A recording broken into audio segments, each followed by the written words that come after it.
State PSC और UPSC के modern history के भारतीय राष्ट्रीय कांग्रेस के अधिवेशन से जो भी प्रीवियस ईयर के क्वेश्चन पूछे गए हैं उन्हीं क्वेश्चन को देखते हैं। फर्स्ट क्वेश्चन है, भारतीय राष्ट्रीय कांग्रेस की स्थापना की थी? ऑप्शन ए है एओ ह्यूम ने, ऑप्शन बी है महात्मा गांधी ने, ऑप्शन सी है सच्चिदानंद सिन्हा ने और ऑप्शन डी है इनमें से कोई नहीं। इसका राइट आंसर होगा ऑप्शन ए एओ ह्यूम ने। एओ ह्यूम भारतीय सिविल सेवा के सेवानिवृत्त ब्रिटिश अधिकारी थे। वे शिमला में बस गए थे। 1884 में इन्होंने भारतीय राष्ट्रीय संघ का स्थापना की थी, जो कि भारतीय राष्ट्रीय कांग्रेस का अग्रदूत था। कलकत्ता, बम्बई तथा मद्रास का दौरा करने के उपरांत इन्होंने यह घोषणा की कि दिसंबर 1885 ईस्वी में भारतीय राष्ट्रीय संघ का एक सम्मेलन पुणे में आयोजित किया जाएगा, जिसमें तीनों महाप्रांतों के सभी भागों के शिक्षित प्रतिनिधि शामिल होंगे। लेकिन पुणे में हैजा फैल जाने के कारण सम्मेलन का स्थल बदलकर तेजपाल संस्कृत विद्यालय बम्बई कर दिया गया। भारतीय राष्ट्रीय संघ का पहला अधिवेशन 28 दिसंबर 1885 को हुआ। इसी सम्मेलन में दादा भाई नौरोजी के सुझाव पर इस संगठन का नाम बदलकर भारतीय राष्ट्रीय कांग्रेस कर दिया गया। आइए अगला क्वेश्चन को देखते हैं। अगला क्वेश्चन है, भारतीय राष्ट्रीय कांग्रेस के संस्थापक थे? एक ऑप्शन ए है सैनिक सेवक, ऑप्शन बी है विज्ञानी, ऑप्शन सी है सामाजिक कार्यकर्ता और ऑप्शन डी है मिलिट्री कमांडर। इसका राइट आंसर होगा ऑप्शन ए सैनिक सेवक। भारतीय राष्ट्रीय कांग्रेस के संस्थापक जो थे वो एओ ह्यूम थे। एओ ह्यूम जो थे वो भारतीय सिविल सेवा के सेवानिवृत्त ब्रिटिश अधिकारी थे।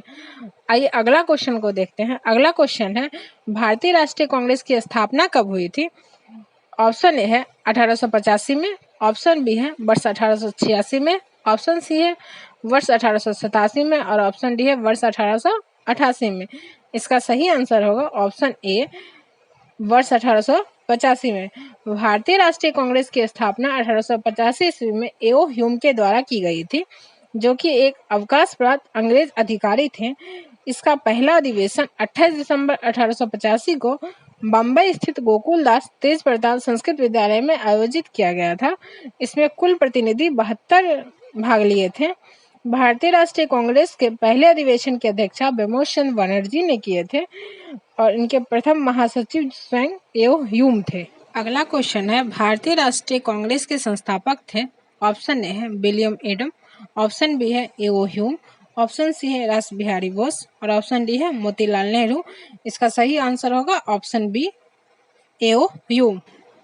आइए नेक्स्ट क्वेश्चन को देखते हैं। नेक्स्ट क्वेश्चन है, भारतीय राष्ट्रीय कांग्रेस का प्रथम अधिवेशन कहाँ हुआ था? ऑप्शन ए है कलकत्ता, ऑप्शन बी है लाहौर, ऑप्शन सी है मुंबई और ऑप्शन डी है पुणे। इसका सही आंसर होगा ऑप्शन बी मुंबई। अगला क्वेश्चन है, 1885 में इंडियन नेशनल कांग्रेस का अध्यक्ष था? ऑप्शन ए है जॉर्ज यूले, ऑप्शन बी है दादा भाई नौरोजी, ऑप्शन सी है WC बनर्जी और ऑप्शन डी है W वैडनबर्ग। इसका सही आंसर होगा ऑप्शन सी WC बनर्जी। अगला क्वेश्चन है, 1885 ईस्वी में WC बनर्जी द्वारा इंगित भारतीय राष्ट्रीय कांग्रेस के निम्न उद्देश्यों में से कौन सा सही नहीं था? ऑप्शन ए है देश के हितों की रक्षा करने वाले भारतीयों के बीच संपर्क और मित्रता बढ़ाना, ऑप्शन बी है देशवासियों के बीच जाति, संप्रदाय, प्रांतीय पक्षपातों की भावना को दूर करके उसमें राष्ट्रीय एकता की भावना को विकसित करना, ऑप्शन सी है शिक्षित वर्ग की पूर्ण संपत्ति से महत्वपूर्ण और आवश्यक सामाजिक विषयों पर विचार प्रकट करना, ऑप्शन डी है यह निर्धारित करना कि आगामी वर्षों में भारतीय लोकहित के लिए किस दिशा में किस आधार पर कार्य करे, ऑप्शन ई है उपयुक्त में से कोई नहीं या एक से अधिक। इसका सही आंसर होगा ऑप्शन सी शिक्षित वर्ग की पूर्ण सम्मति से महत्वपूर्ण और आवश्यक सामाजिक विषयों पर विचार प्रकट करना। आइए इसकी व्याख्या को देखते हैं। 1885 में बिमोश चंद्र बनर्जी द्वारा इंगित भारतीय राष्ट्रीय कांग्रेस के प्रथम अधिवेशन में निम्नलिखित उद्देश्य बताए गए थे। ऑप्शन फर्स्ट, देश के हितों की रक्षा करने वाले भारतीयों के बीच संपर्क और मित्रता बढ़ाना। दूसरा, देशवासियों के बीच जाति, संप्रदाय, प्रांतीय पक्षपातों की भावना को दूर करके उनमें राष्ट्रीय एकता की भावना को विकसित करना। तीसरा, भारत के सभी वर्गों एवं समुदायों को एकत्रित करके उनमें राष्ट्र की भावना उत्पन्न करना। और चौथा, जनता की मांगों का सूत्रीकरण एवं उनका प्रस्तुतिकरण करके। ज्ञातव्य है कि सामाजिक मुद्दे को प्रारंभ में कांग्रेस के मंच से नहीं उठाए जाने का प्रावधान या व्यवस्था थी। अगला क्वेश्चन देखते हैं। भारतीय राष्ट्रीय कांग्रेस का 1885 में महासचिव कौन था? ऑप्शन ए है ए.ओ. ह्यूम, ऑप्शन बी है दादा नौरोजी, ऑप्शन सी है W.C. बनर्जी और ऑप्शन डी है फिरोज शाह मेहता। इसका राइट आंसर होगा ऑप्शन ए ह्यूम। भारतीय राष्ट्रीय कांग्रेस के 1885 में महासचिव ए.ओ. ह्यूम थे। इन्होंने ही कांग्रेस का गठन किया और W.C. बनर्जी 1885 ईस्वी में कांग्रेस के प्रथम अधिवेशन के अध्यक्ष थे। अगला क्वेश्चन है, भारतीय राष्ट्रीय कांग्रेस की स्थापना के समय भारत का वाइसरॉय कौन था? ऑप्शन ए है लॉर्ड रिपन, ऑप्शन बी है लॉर्ड रिटन, ऑप्शन सी है लॉर्ड कैनिंग और ऑप्शन डी है लॉर्ड डफरिन। इसका सही आंसर होगा ऑप्शन डी लॉर्ड डफरिन। भारतीय राष्ट्रीय कांग्रेस की स्थापना 1885 के समय भारत का वाइसरॉय लॉर्ड डफरिन, जिसका कार्यकाल 1884 से 1888 ईस्वी तक था, उसने कांग्रेस को यह कहकर मजाक उड़ाया था कि यह सूक्ष्मदर्शी अल्पसंख्यकों की संस्था है। जहाँ तक है लॉर्ड डफरिन के कार्यकाल में भारतीय राष्ट्रीय कांग्रेस की स्थापना को एक महत्वपूर्ण घटना माना जाता है। अगला क्वेश्चन है, निम्न गवर्नर जनरलों में से किसने कांग्रेस को अत्यधिक अल्पसंख्यक लोगों का प्रतिनिधित्व करने वाली कहकर उपहास किया था? ऑप्शन ए है लॉर्ड डफरिन, ऑप्शन बी है लॉर्ड कर्जन, ऑप्शन सी है मिंटो और ऑप्शन डी है लॉर्ड लैंसडाउन। इसका सही आंसर होगा ऑप्शन ए लॉर्ड डफरिन। लॉर्ड डफरिन ने कांग्रेस को यह कहकर मजाक उड़ाया था कि वह सूक्ष्मदर्शी अल्पसंख्यकों की संस्था है। अगला क्वेश्चन देखते हैं। अगला क्वेश्चन है, निम्न में से कौन भारतीय राष्ट्रीय कांग्रेस के स्थापना अधिवेशन में उपस्थित नहीं थे? ऑप्शन ए है दादा भाई नौरोजी, ऑप्शन बी है जी सुब्रमण्यम अय्यर, ऑप्शन सी है जस्टिस रानाडे और ऑप्शन डी है सुरेंद्रनाथ बनर्जी। इसका सही आंसर होगा ऑप्शन डी सुरेंद्रनाथ बनर्जी। 1876 ईस्वी में बंगाल के युवा राष्ट्रवादियों में सुरेंद्रनाथ बनर्जी और आनंद मोहन बोस के नेतृत्व में इंडियन एसोसिएशन का गठन किया गया। दिसंबर 1883 ईस्वी में इंडियन एसोसिएशन ने अखिल भारतीय राष्ट्रीय सम्मेलन का आयोजन किया। दूसरा सम्मेलन दिसंबर 1885 में कलकत्ता में हुआ, जिसकी अध्यक्षता सुरेंद्रनाथ बनर्जी ने की। यही कारण था कि अखिल भारतीय राष्ट्रीय सम्मेलन से जुड़े सुरेंद्रनाथ बनर्जी 1885 ईस्वी में भारतीय राष्ट्रीय कांग्रेस की स्थापना के सत्र में शामिल नहीं हुए थे। अगला क्वेश्चन है, भारतीय राष्ट्रीय कांग्रेस के दूसरे अधिवेशन की अध्यक्षता किसने की? ऑप्शन ए है गणेश आगरकर, ऑप्शन बी है सुरेंद्रनाथ बनर्जी, ऑप्शन सी है दादा भाई नौरोजी और ऑप्शन डी है फिरोज शाह मेहता। इसका सही आंसर होगा ऑप्शन सी दादा भाई नौरोजी। कांग्रेस का दूसरा अधिवेशन 1886 ईस्वी में कलकत्ता में हुआ, जिसकी अध्यक्षता दादा भाई नौरोजी ने की। अगला क्वेश्चन है, भारतीय राष्ट्रीय कांग्रेस के द्वितीय सम्मेलन में कितने मुस्लिम प्रतिनिधियों ने भाग लिया था? ऑप्शन ए है 2, ऑप्शन बी है 33, ऑप्शन सी है 30 और ऑप्शन डी है 41। इसका सही आंसर होगा ऑप्शन बी 33। कांग्रेस का द्वितीय सम्मेलन 27 से 30 दिसंबर 1886 को दादा भाई नौरोजी की अध्यक्षता में कलकत्ता में संपन्न हुआ था। कांग्रेस के दूसरे अधिवेशन में कुल 436 पंजीकृत प्रतिनिधियों ने भाग लिया था।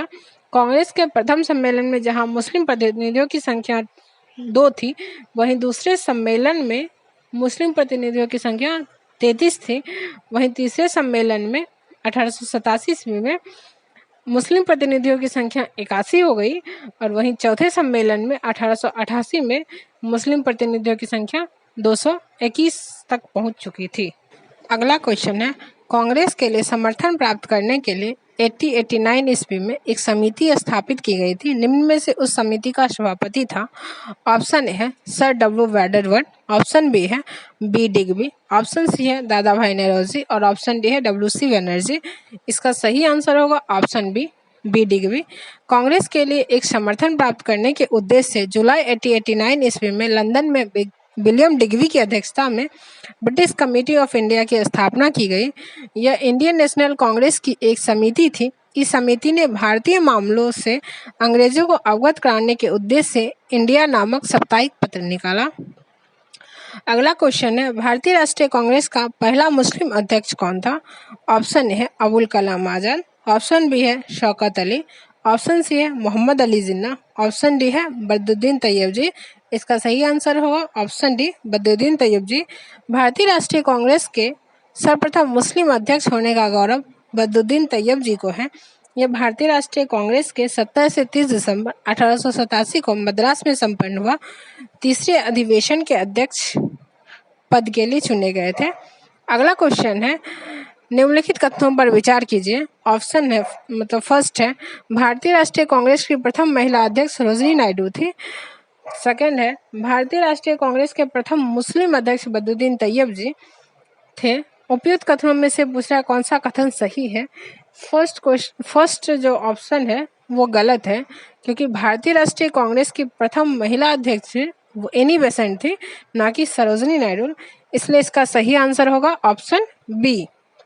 केवल 2 वर्ष 1917 में भारतीय राष्ट्रीय कांग्रेस की पहली महिला अध्यक्ष एनी बेसेंट थी, जबकि वर्ष 1925 में कानपुर में हुए भारतीय राष्ट्रीय कांग्रेस के 40वें वार्षिक अधिवेशन में सरोजिनी नायडू कांग्रेस की प्रथम भारतीय महिला अध्यक्ष बनी। इसलिए इसका सही आंसर होगा ऑप्शन बी।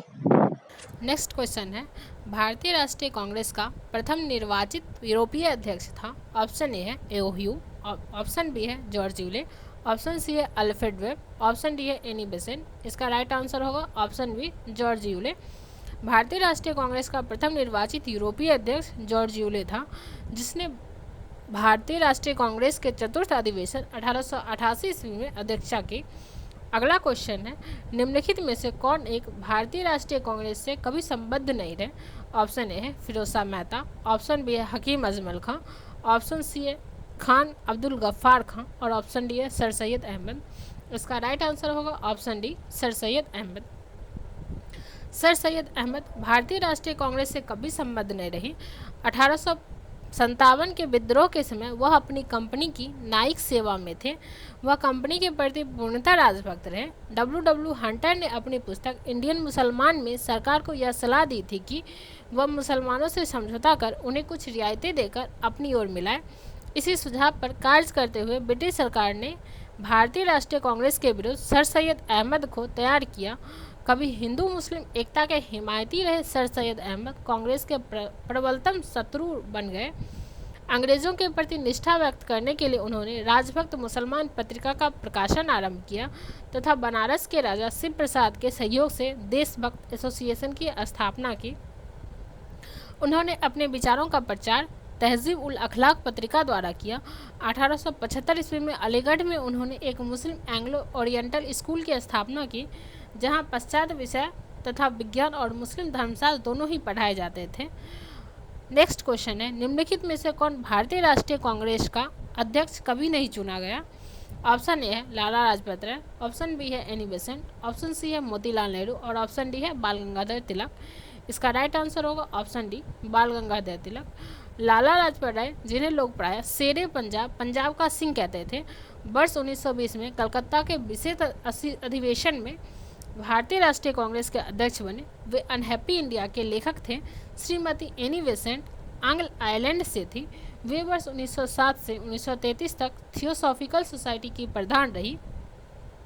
वर्ष 1916 में होम रूल लीग का गठन किया तथा वर्ष 1917 में भारतीय राष्ट्रीय कांग्रेस की पहली महिला अध्यक्ष बनी। मोतीलाल नेहरू वर्ष 1919 और वर्ष 1928 के कांग्रेस के अध्यक्ष रहे तथा जनवरी 1923 में उन्होंने स्वराज पार्टी का गठन किया। तिलक महाराष्ट्र के चित्पावन ब्राह्मण थे। उन्होंने केसरी तथा मराठा का संपादन किया और स्वराज मेरा जन्मसिद्ध अधिकार है का प्रसिद्ध नारा दिया, किंतु वे कांग्रेस के कभी अध्यक्ष नहीं रहे। अगला क्वेश्चन है, निम्न में से किस अधिवेशन में कांग्रेस ने पहली बार महिला अध्यक्ष को चुना। ऑप्शन ए है कलकत्ता अधिवेशन 1917, ऑप्शन बी है गया अधिवेशन 1922, ऑप्शन सी है इलाहाबाद अधिवेशन 1921 और ऑप्शन डी है लखनऊ अधिवेशन 1916। इसका राइट आंसर होगा ऑप्शन ए कलकत्ता अधिवेशन 1917। कलकत्ता अधिवेशन 1917 में ही एनी बेसेंट को कांग्रेस ने पहली बार महिला अध्यक्ष के रूप में चुना। नेक्स्ट क्वेश्चन है, निम्नलिखित में से किसने कभी भी भारतीय राष्ट्रीय कांग्रेस के किसी भी अधिवेशन की अध्यक्षता नहीं की। ऑप्शन ए है लाला लाजपत राय, ऑप्शन बी है बाल गंगाधर तिलक, ऑप्शन सी है गोपाल कृष्ण गोखले और ऑप्शन डी है सुभाष चंद्र बोस। इसका राइट आंसर होगा बाल गंगाधर तिलक। जो गरम दल के तीनों नेता थे लाल बाल पाल, जिसमें लाला लाजपत राय ही 1920 में कलकत्ता के विशेष अधिवेशन में भारतीय राष्ट्रीय कांग्रेस के अध्यक्ष बने थे। उनके अलावा बाल गंगाधर तिलक और बिपिन चंद्र पाल कभी भी भारतीय राष्ट्रीय कांग्रेस के किसी भी अधिवेशन की अध्यक्षता नहीं किए। नेक्स्ट क्वेश्चन है, लाल बाल पाल त्रिगुट का कौन सा व्यक्ति भारतीय राष्ट्रीय कांग्रेस का अध्यक्ष हुआ? ऑप्शन ए है लाला लाजपत राय, ऑप्शन बी है बाल गंगाधर तिलक, ऑप्शन सी है बिपिन चंद्र पाल और ऑप्शन डी है इनमें से कोई नहीं। इसका राइट आंसर होगा option A Lala Lajpat Rai. Next question है, निम्नलिखित में से भारतीय राष्ट्रीय कांग्रेस के किस अधिवेशन में बाल गंगाधर तिलक ने अव्यक्त किया था स्वराज मेरा जन्मसिद्ध अधिकार है और मैं इसे लेकर रहूंगा? ऑप्शन ए है बनारस अधिवेशन 1905, ऑप्शन बी है कलकत्ता अधिवेशन 1906, ऑप्शन सी है सूरत अधिवेशन 1907 और ऑप्शन डी है लखनऊ अधिवेशन 1916। इसका राइट आंसर होगा ऑप्शन डी लखनऊ अधिवेशन 1916। भारतीय राष्ट्रीय कांग्रेस के लखनऊ अधिवेशन 1916 में बाल गंगाधर तिलक ने कहा था स्वराज मेरा जन्मसिद्ध अधिकार है और मैं इसे लेकर रहूंगा। इस अधिवेशन में उग्रवादियों की पुनः कांग्रेस में वापसी हुई तथा तिलक एवं एनी बेसेंट के प्रयासों से कांग्रेस तथा मुस्लिम लीग के बीच समझौता हुआ। यह समझौता लखनऊ अधिवेशन या कांग्रेस लीग समझौता के नाम से जाना जाता है। नेक्स्ट क्वेश्चन है, भारतीय कांग्रेस का 27वां अधिवेशन किस स्थान पर हुआ था? ऑप्शन ए है भागलपुर, ऑप्शन बी है पटना, ऑप्शन सी है रांची और ऑप्शन डी है बांकीपुर। इसका राइट आंसर होगा ऑप्शन डी बांकीपुर। भारतीय राष्ट्रीय कांग्रेस का 27वां अधिवेशन दिसंबर 1912 में बांकीपुर बिहार में संपन्न हुआ। इस अधिवेशन की अध्यक्षता RN माधुलकर ने की। इस अधिवेशन में एओ ह्यूम को कांग्रेस का पिता कहा गया। आइए नेक्स्ट क्वेश्चन देखते हैं। नेक्स्ट क्वेश्चन है, भारतीय राष्ट्रीय कांग्रेस के बारे में निम्नलिखित कथनों पर विचार कीजिए। फर्स्ट है, सरोजिनी नायडू कांग्रेस की अध्यक्षता होने वाली पहली महिला थी। सेकंड है, CR दास जब कांग्रेस अध्यक्ष के रूप में कार्य किया तो वे जेल में थे। थर्ड है, एलन ऑक्टेवियन ह्यूम प्रथम ब्रिटिश नागरिक थे जो कांग्रेस के अध्यक्ष बने। और फोर्थ है, अल्फ्रेड वेब 1849 में कांग्रेस के अध्यक्ष थे। निम्न में से कौन सा कथन सही है? ऑप्शन बी सेकंड और फोर्थ जो है वो सही है। सेकंड, CR दास ने जब कांग्रेस के अध्यक्ष के रूप में कार्य किया तो वे जेल में थे। और फोर्थ, अल्फ्रेड वेब 1849 में कांग्रेस के अध्यक्ष थे। भारतीय राष्ट्रीय कांग्रेस की प्रथम महिला अध्यक्ष होने का गौरव एनी बेसेंट को प्राप्त है जिन्होंने 1917 में कलकत्ता अधिवेशन की अध्यक्षता की। एओ ह्यूम भारतीय राष्ट्रीय कांग्रेस के संस्थापक थे, ये इसके अध्यक्ष कभी नहीं रहे, केवल महासचिव बने। CR दास ने 1922 में गया अधिवेशन की अध्यक्षता की थी, जबकि वर्ष 1921 के अहमदाबाद अधिवेशन में CR दास को अध्यक्ष नामित किया गया था, परंतु इस दौरान उनके जेल में होने के कारण इस अधिवेशन की अध्यक्षता हकीम अजमल खान ने की थी और दास ने जेल से कांग्रेस अध्यक्ष के रूप में कार्य किया। अल्फ्रेड वेब मद्रास अधिवेशन 1849 में भारतीय राष्ट्रीय कांग्रेस के अध्यक्ष थे। नेक्स्ट क्वेश्चन है, स्वराज मेरा जन्मसिद्ध अधिकार है और मैं इसे लेकर रहूंगा किसने कहा था? ऑप्शन ए है बिपिन चंद्र पाल, ऑप्शन बी है अरविंद घोष, ऑप्शन सी है बाल गंगाधर तिलक और ऑप्शन डी है सुभाष चंद्र बोस। इसका राइट आंसर होगा ऑप्शन सी बाल गंगाधर तिलक। नेक्स्ट क्वेश्चन है, भारतीय राष्ट्रीय कांग्रेस का अंतिम अधिवेशन जिसमें बाल गंगाधर तिलक ने भाग लिया था। ऑप्शन ए है कलकत्ता अधिवेशन 1906, ऑप्शन बी है सूरत अधिवेशन 1907, ऑप्शन सी है कलकत्ता अधिवेशन 1917, ऑप्शन डी है अमृतसर अधिवेशन 1919। इसका राइट आंसर होगा ऑप्शन डी अमृतसर अधिवेशन 1919। बाल गंगाधर तिलक ने अंतिम रूप से भारतीय राष्ट्रीय कांग्रेस के अमृतसर अधिवेशन 1919 में भाग लिया था। उन्होंने मॉन्टेग्यू चैम्बर सुधारों के तहत होने वाले विधायिका के चुनाव के बहिष्कार करने की महात्मा गांधी की नीति का विरोध किया था। तिलक ने उत्तरदायी सहयोग की नीति को अपनाने की सलाह दी थी तथा 1 अगस्त 1920 को तिलक का देहांत हो गया था। नेक्स्ट क्वेश्चन है, भारत के विभाजन के समय भारतीय राष्ट्रीय कांग्रेस का अध्यक्ष कौन था? ऑप्शन ए है JB कृपलानी, ऑप्शन बी है जवाहरलाल नेहरू, ऑप्शन सी है मौलाना अबुल कलाम आजाद, ऑप्शन डी है C राजगोपालाचारी, ऑप्शन ई है उपयुक्त में से कोई नहीं या उपयुक्त में से एक से अधिक। इसका सही आंसर होगा option B JB Kripalani. Next question है, जब भारत स्वतंत्र हुआ उस समय कांग्रेस के अध्यक्ष थे। ऑप्शन ए है महात्मा गांधी, ऑप्शन बी है जवाहरलाल नेहरू, ऑप्शन सी है JB कृपलानी और ऑप्शन डी है सरदार पटेल। इसका राइट आंसर होगा ऑप्शन सी जेबी कृपलानी। जब भारत स्वतंत्र हुआ उस समय कांग्रेस के अध्यक्ष जेबी कृपलानी थे। उन्हें कांग्रेस के 54वें अधिवेशन नवंबर 1946 मेरठ का अध्यक्ष चुना गया तथा वे आज़ादी के समय भी अध्यक्ष रहे। कांग्रेस के 95वें अधिवेशन दिसंबर 1948 जयपुर की अध्यक्षता पट्टाभी सीतारामैया ने की थी। महात्मा गांधी ने बेलगांव 1924, जवाहरलाल नेहरू ने लाहौर, लखनऊ एवं फैजपुर क्रमशः 1929 अप्रैल 1936 एवं दिसंबर 1936, सरदार पटेल ने कराची 1931 अधिवेशन की अध्यक्षता की। नेक्स्ट क्वेश्चन है, जनगण मन पहली बार किस अवसर पर गाया गया था? ऑप्शन ए है भारतीय राष्ट्रीय कांग्रेस का अधिवेशन 1896, ऑप्शन बी है भारतीय राष्ट्रीय कांग्रेस का अधिवेशन 1905, ऑप्शन सी है भारतीय राष्ट्रीय कांग्रेस का अधिवेशन 1911, ऑप्शन डी है भारतीय राष्ट्रीय कांग्रेस का अधिवेशन 1919। इसका राइट आंसर होगा ऑप्शन सी भारतीय राष्ट्रीय कांग्रेस का अधिवेशन 1911। रविन्द्रनाथ टैगोर द्वारा मूल रूप से बांग्ला में रचित और संगीतबद्ध जनगण मन के हिंदी संस्करण को संविधान सभा ने भारत के राष्ट्रगान के रूप में 24 जनवरी 1950 को अपनाया था। यह सर्वप्रथम दिसंबर 1911 में भारतीय राष्ट्रीय कांग्रेस के कलकत्ता अधिवेशन में गाया गया था और कांग्रेस के इस अधिवेशन की अध्यक्षता किए थे विशाल नारायण दर ने। अगला क्वेश्चन है, निम्नलिखित में से कौन लगातार 6 वर्ष तक भारतीय राष्ट्रीय कांग्रेस का अध्यक्ष थे? ऑप्शन ए है जवाहरलाल नेहरू, ऑप्शन बी है अबुल कलाम आजाद, ऑप्शन सी है जी.के. गोखले, ऑप्शन डी है दादा भाई नौरोजी। इसका सही आंसर होगा ऑप्शन बी अबुल कलाम आजाद। अबुल कलाम आजाद वर्ष 1940 से 1946 तक लगातार 6 वर्षों तक भारतीय राष्ट्रीय कांग्रेस के अध्यक्ष थे। आज़ादी के पूर्व यह सबसे लंबा कार्यकाल था। आज़ादी के बाद लंबे कार्यकाल वाले अध्यक्ष थे इंदिरा गांधी, राजीव गांधी, सोनिया गांधी। नेक्स्ट क्वेश्चन है, एक साइड कांग्रेस के अध्यक्ष दिए हुए हैं और दूसरी तरफ अधिवेशन का स्थान दिए हुए हैं, मिलान करना है। ए है डॉक्टर ए.एम. अंसारी, बी है पुरुषोत्तम दास टंडन, सी है सरोजिनी नायडू और डी है सुभाष चंद्र बोस। ए.एम. अंसारी जो थे वो मद्रास अधिवेशन में अध्यक्ष बने थे। पुरुषोत्तम दास टंडन जो थे वो नासिक अधिवेशन में अध्यक्ष बने थे। सरोजिनी नायडू जो थी वो कानपुर अधिवेशन में अध्यक्ष बनी थी और सुभाष चंद्र बोस जो थे वो हरिपुरा अधिवेशन में अध्यक्ष बने थे। हरिपुरा कांग्रेस अधिवेशन 1938 की अध्यक्षता सुभाष चंद्र बोस ने की थी। नासिक अधिवेशन 1950 की अध्यक्षता पुरुषोत्तम दास टंडन ने, मद्रास अधिवेशन 1927 की अध्यक्षता डॉक्टर ए.एम. अंसारी ने और कानपुर अधिवेशन 1925 की अध्यक्षता सरोजिनी नायडू ने की थी। अगला क्वेश्चन है, निम्न में से कौन सबसे कम आयु के भारतीय राष्ट्रीय कांग्रेस का अध्यक्ष बनने वाले व्यक्ति थे? ऑप्शन ए है जवाहरलाल नेहरू, ऑप्शन बी है अबुल कलाम आजाद, ऑप्शन सी है आनंद मोहन बोस और ऑप्शन डी है भूपेंद्र नाथ बोस। इसका राइट आंसर होगा ऑप्शन बी अबुल कलाम आजाद। मौलाना अबुल कलाम आजाद 1888 से 1958 ईस्वी तक वर्ष 1923 में दिल्ली में आयोजित भारतीय राष्ट्रीय कांग्रेस के विशेष सत्र में अध्यक्ष बनाए गए। वह भारतीय राष्ट्रीय कांग्रेस का अध्यक्ष पद धारण करने वाले सबसे कम उम्र के व्यक्ति थे।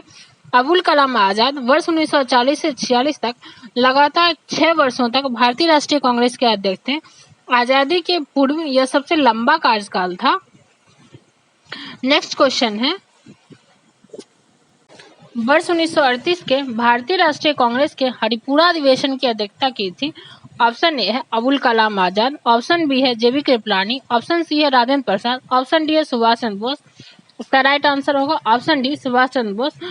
कांग्रेस का 91वां अधिवेशन 19 से 21 फरवरी 1938 के दौरान गुजरात के हरिपुरा में संपन्न हुआ था। इस अधिवेशन की अध्यक्षता सुभाष चंद्र बोस ने की थी। इस अधिवेशन में राष्ट्रीय नियोजन समिति का गठन किया गया था तथा पंडित जवाहरलाल नेहरू को इसका अध्यक्ष बनाया गया।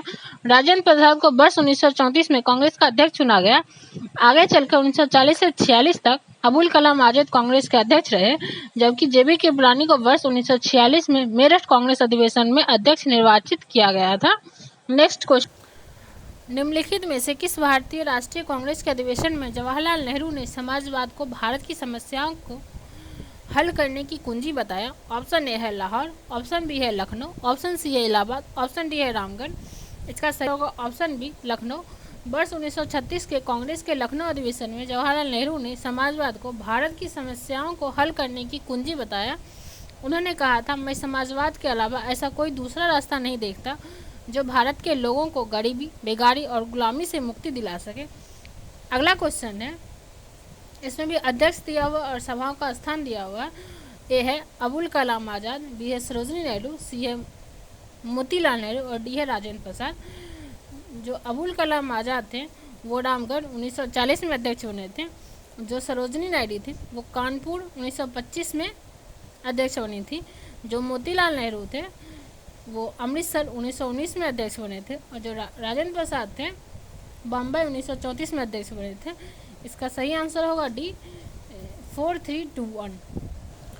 अगला क्वेश्चन है, निम्नलिखित में से किसने अखिल भारतीय हरिजन सेवक संघ की 1932 में स्थापना की? ऑप्शन ए है बीजी गोखले, ऑप्शन बी है के.एम. गांधी, ऑप्शन सी है बी.आर. अम्बेडकर, ऑप्शन डी है उपयुक्त में से कोई नहीं। इसका राइट आंसर होगा option B MK. Gandhi. Akhil Bharatiya Harijan Sevak Sangh की स्थापना वर्ष 1932 में एम.के. गांधी ने की थी। नेक्स्ट क्वेश्चन है, 1922 के गया के इंडियन नेशनल कांग्रेस के अधिवेशन के अध्यक्ष कौन थे? ऑप्शन ए है चितरंजन दास, ऑप्शन बी है एस.एन. बनर्जी, ऑप्शन सी है राजेंद्र प्रसाद, ऑप्शन डी है हकीम अजमल खां। इसका सही आंसर होगा ऑप्शन ए चितरंजन दास। वर्ष 1922 में जेल से छूटने के बाद चितरंजन दास को गया में कांग्रेस सम्मेलन में का निर्वाचित अध्यक्ष घोषित किया गया। असहयोग आंदोलन की समाप्ति के बाद देशबंधु ने सभा प्रवेश कार्यक्रम के जरिए जैसे सभा के भीतर से असहयोग भारतीय राजनीति को नया आयाम देने का प्रयास किया, परंतु सी राजगोपालाचारी, वल्लभ भाई पटेल, डॉक्टर राजेंद्र प्रसाद, एन.जी. रंगा, आयंगर आदि नेताओं ने परिषद में प्रवेश करने की नीति का विरोध किया। इस अधिवेशन में काउंसिल में प्रवेश न लेने का प्रस्ताव पारित हुआ। फलस्वरूप चितरंजन दास ने त्यागपत्र दे दिया। इसके उपरांत उन्होंने कांग्रेस के भीतर से स्वराज पार्टी की स्थापना की। नेक्स्ट क्वेश्चन है, निम्नलिखित कथनों में से कौन सा कथन सत्य है? और ए है कांग्रेस के नागपुर सत्र 1920 के पश्चात प्रांतीय कांग्रेस समिति का गठन भाषाई आधार पर किया गया था। बी है वर्ष 1948 में कांग्रेस ने भाषाई आधार पर प्रांतों के गठन की मांग को अस्वीकार कर दिया। निम्नलिखित कूट में से सही उत्तर है ऑप्शन डी है। ए और बी दोनों सही है। वर्ष 1920 के कांग्रेस के नागपुर सत्र में भाषाई आधार पर प्रांतीय कांग्रेस समितियों के गठन को मंजूरी प्रदान की गई, लेकिन स्वतंत्रता के उपरांत वर्ष 1948 में भाषा के आधार पर प्रांतों के पुनर्गठन की मांग कांग्रेस ने ठुकरा दी थी। नेक्स्ट क्वेश्चन है, निम्नलिखित में से किस अधिवेशन में कांग्रेस ने पहली बार भारतीय रियासतों के प्रति अपनी नीति घोषित की थी? ऑप्शन ए है नागपुर अधिवेशन में, ऑप्शन बी है गया अधिवेशन में, ऑप्शन सी है कलकत्ता अधिवेशन में और ऑप्शन डी है लखनऊ अधिवेशन में। इसका राइट आंसर होगा ऑप्शन ए नागपुर अधिवेशन में। वर्ष 1920 में भारतीय राष्ट्रीय कांग्रेस ने अपने नागपुर अधिवेशन में रियासतों के प्रति अपनी नीति की घोषणा करते हुए उनके शासकों से यह मांग की कि प्रजा को पूर्ण उत्तरदायी सरकार दी जाए।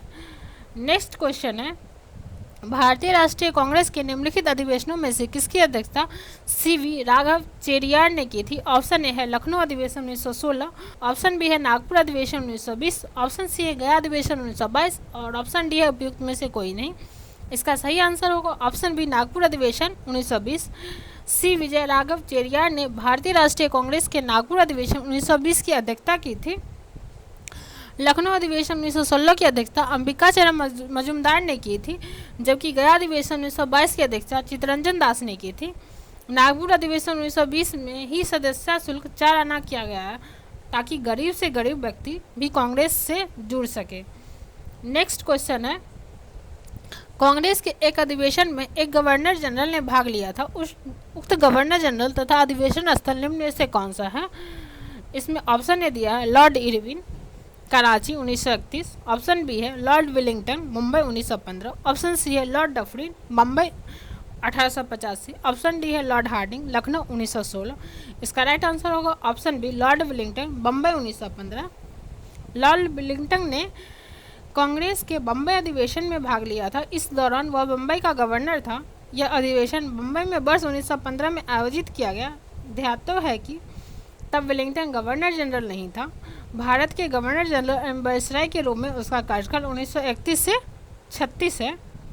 नेक्स्ट क्वेश्चन है, अमृतसर के भारतीय राष्ट्रीय कांग्रेस अधिवेशन 1919 के प्रस्ताव के अनुसार महात्मा गांधी द्वारा कांग्रेस का नया संविधान लिखने हेतु निम्नलिखित में से किन्हें उनके सहयोग हेतु चुना गया था? ऑप्शन फर्स्ट है बीजी तिलक, सेकंड है एनजी केलकर, थर्ड है आरसी दास और फोर्थ है आईबी सेन। कूट दिया हुआ, इसका सही आंसर होगा 2 और 4, ऑप्शन ए एनजी केलकर और आईबी सेन। कांग्रेस के संविधान लिखने हेतु महात्मा गांधी जेबी तिलक एवं सीआर दास का सहयोग चाहते थे, किंतु कार्याधिक के कारण इस हेतु नेता द्वैत उपलब्ध नहीं हो सके। इन शीर्ष नेताओं के स्थापन के रूप में इन्हीं नेताओं के कनिष्ठ सहयोगी एनजी केलकर एवं आईवी सेन को कांग्रेस संविधान के लेखन में महात्मा गांधी के सहयोग हेतु चुना गया था। नेक्स्ट क्वेश्चन है, किसने कहा था कांग्रेस पतन के लिए लड़खड़ा रही है, मेरी सबसे बड़ी अभिलाषा जब तक मैं भारत में हूँ कांग्रेस की शांतिपूर्ण समाप्ति में सहयोग करना है? ऑप्शन ए है जॉर्ज हैमिल्टन, ऑप्शन बी है लॉर्ड कर्जन, ऑप्शन सी है लॉर्ड डफरिन और ऑप्शन डी है लॉर्ड मिंटो। इसका सही आंसर होगा ऑप्शन बी लॉर्ड कर्जन। अंग्रेज शासक समझते थे कि नरमपंथियों के नेतृत्व में कांग्रेस काफी कमजोर है, जनता में इसकी पैठ नहीं है, अतः इसे खत्म किया जा सकता है। इस नीति के सबसे बड़े प्रवक्ता थे लॉर्ड कर्जन। बस 1900 में लॉर्ड कर्जन ने कहा था कांग्रेस अब लड़खड़ा रही है और जल्द ही गिरने वाली है। मेरा सबसे बड़ा मकसद भी यही है कि मेरे भारत प्रवास के दौरान ही इस पार्टी का अंत हो जाए। वर्ष 1903 में उन्होंने मद्रास गवर्नर को लिखा, जब से मैं भारत आया हूँ मेरी नीति यही रही है कि किसी भी तरह कांग्रेस को नपुंसक बना दूं। वर्ष 1904 में कर्जन ने कांग्रेस अध्यक्ष के नेतृत्व में एक कांग्रेसी प्रतिनिधिमंडल से मिलने से इनकार कर दिया था। नेक्स्ट क्वेश्चन है, भारत के स्वतंत्र प्राप्ति के बाद निम्नलिखित में से किसने सुझाव दिया था कि भारतीय राष्ट्रीय कांग्रेस को समाप्त कर दिया जाए? ऑप्शन ए है सी राजगोपालचारी, ऑप्शन बी है आचार्य कृपलानी, ऑप्शन सी है महात्मा गांधी और ऑप्शन डी है जयप्रकाश नारायण। इसका राइट आंसर होगा ऑप्शन सी महात्मा गांधी। भारत की स्वतंत्रता प्राप्ति के बाद महात्मा गांधी ने भारतीय राष्ट्रीय कांग्रेस को समाप्त करने का सुझाव दिया था। नेक्स्ट क्वेश्चन है, अध्यक्षीय संबोधन के समय जिस कांग्रेस अध्यक्ष ने हिंदी भाषा के लिए रोमन लिपि लागू करने की वकालत की थी वे थे ए महात्मा गांधी, बी जवाहरलाल नेहरू, सी अब्दुल कलाम आजाद और D Subhash Chandra Bose. Right answer होगा डी सुभाष चंद्र बोस। अपने अध्यक्षीय संबोधन के समय सुभाष चंद्र बोस ने हिंदी भाषा के लिए रोमन लिपि लागू करने की वकालत की थी। सुभाष चंद्र बोस ने कांग्रेस के हरिपुरा अधिवेशन 1938 की अध्यक्षता की थी। भारतीय राष्ट्रीय कांग्रेस अधिवेशन से यही सारे क्वेश्चन प्रीवियस ईयर में पूछे गए थे।